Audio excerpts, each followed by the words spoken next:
Wake up, log on, attend meetings, eat, sleep, wake up, code, gym, eat, sleep, wake up, wake up.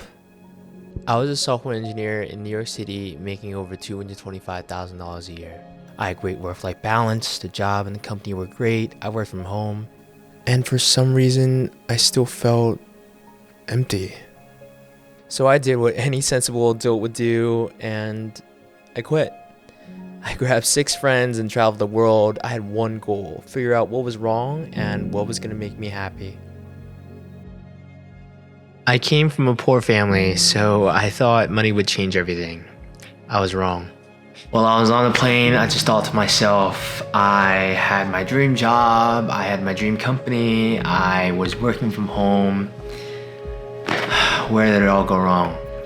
In my senior year of college, I had no job, I had no work experience, I didn't have any internships lined up. My future did not look good at all, and all my life, all I wanted to do was take care of my family. I studied day in and day out with my back against the wall so that I could finally get any job. And after hundreds of job applications, phone calls, interviews, I remember my first job offer. I was going to make $65,000 right out of college. I made it. I kept on grinding, and a year later, I was able to get my dream job after getting more certifications, learning more about how to code, and I made it as a software developer. I was making $110,000 a year. And really, I thought I had it all. Most people, they dream of being in a situation like mine, be able to work from home, have a chill job. Eventually, I was able to find even more contracting work on the side and make over $225,000 a year.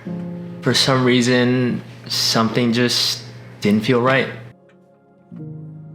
I think once you can take care of your most important needs, then the value of money goes down drastically. The nicest thing that money bought for me wasn't the most expensive car, it wasn't the biggest house, but really it was the comfort, it was the peace. Whenever the first of the month rolled around, I never had to worry about rent. I could always treat myself out once a week to my favorite Thai restaurant. I could treat out my family to dinners once in a blue moon. But for some reason, I just still felt stuck. From 9 to 5, I wasn't working on my own dreams. I built someone else's. And sure, it wasn't miserable, but I just couldn't imagine doing it for 20, 30, 400 more years. That's 14,610 days. Over time, you get more experience, you get more responsibility, you get more pay, but I just don't know if I could look at myself 40 years from now and say, I didn't regret a thing. Would you rather make $225,000 working in the office 60 hours a week? Or if you had the choice, would you be okay with $75,000 doing whatever you want, whenever you want, wherever you want? When I came back from Asia, I was gonna be completely refreshed. It was gonna be a reset. I finally was gonna come back, hit the ground running, start my business. Now, instead of just hours to work on my passions, now I finally had full days. It's been 7 months since then, and I have nothing to show for it. When you work at a job for so many years, your life becomes structured without you even realizing it. For me, I woke up at 8:45 a.m. every single day to get ready for my job, and I would log on and there would always be a daily task board so that I could see all my tasks for the day, down to the detail. All I had to do was make sure that each of those tasks get done, and I got to keep my job.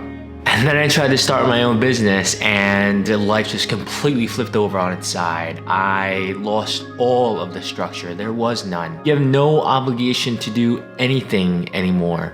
A lot of people recommend having a safety net just for this exact reason, in case things don't go well. And the safety net for me acted as a sense of reassurance and comfort, but it also was a double-edged sword. I lost that fire that I had that pushed me to grind and do more and do the best that I could to seize the day. Ironically, it's easier being a senior in college with less than $300 to my name than it is being an entrepreneur now. And it feels overwhelming. Am I gonna work on a website? Should I work on the marketing, the sales? Should I make a TikTok video? How about a YouTube?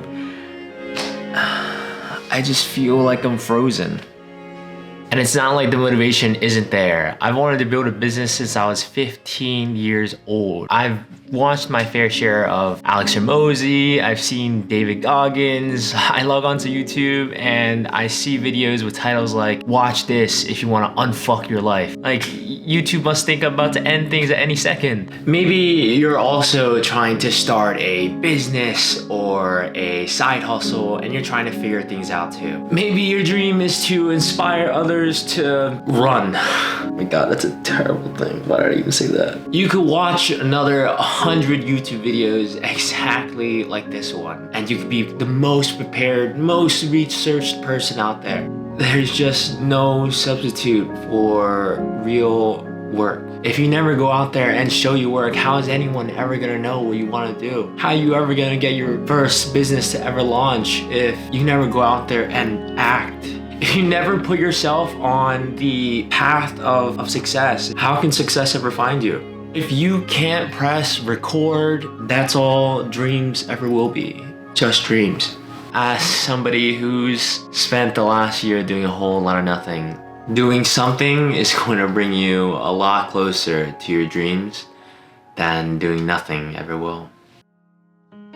When I worked at my dream company, I had a people manager that was responsible for my well-being at work. Every 2 weeks, he would check in with me and we talk about what we were doing for the summer, any trips that we had planned. It felt like he wasn't just my people manager, but he was a friend.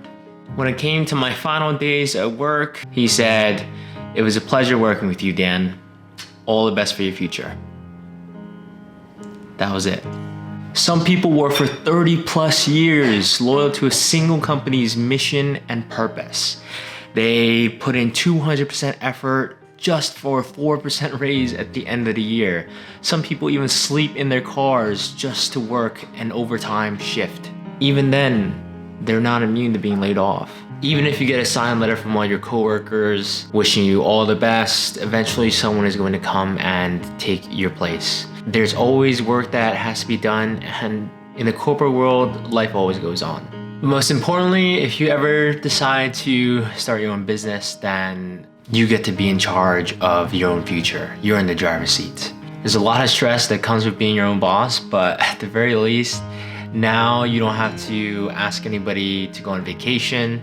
You can wake up at 6 a.m. and 1 p.m. and there's no one to criticize you but you. You have much, much more control of how successful you can be. You're free to figure out your own passions, your purpose, and most importantly, your success comes from the value that you give to the world, not the amount of hours that you put on the company dime. Don't get me wrong, it is incredibly draining waking up in the morning for so many months and just not knowing if what any you're doing is right. I wonder often if things are gonna work out, if I made a mistake.